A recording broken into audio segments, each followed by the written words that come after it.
Ciao, sono Michele Righetti. Oggi facciamo lo studio numero 2 del Burgmüller Opera 100. È il famosissimo Arabesque in tonalità di La minore. È una composizione molto bella, in effetti, e non particolarmente difficile. Vediamo un utilizzo molto ampio di accordi puntati e una melodia sopra. Ad un certo punto c'è l'inversione, all'inizio soprattutto della seconda parte, l'inversione tra la mano destra e la mano sinistra, in cui la mano destra fa una melodia abbastanza ampia, mentre invece la mano sinistra ripete sostanzialmente il tema, lo stile che aveva fatto precedentemente con la mano destra a mo' di accompagnamento. Tutto questo lo rende estremamente interessante e piacevole all'ascolto.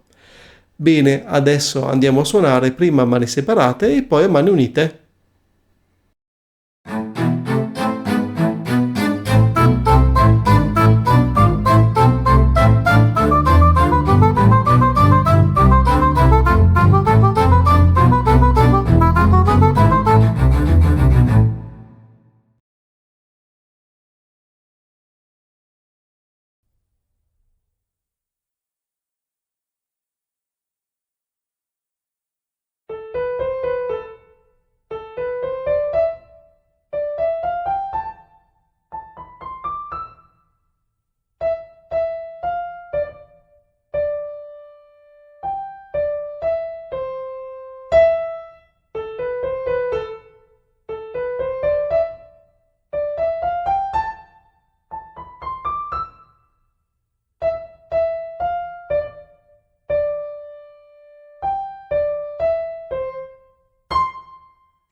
Se questo tutorial ti è piaciuto, lascia un like ed iscriviti al canale.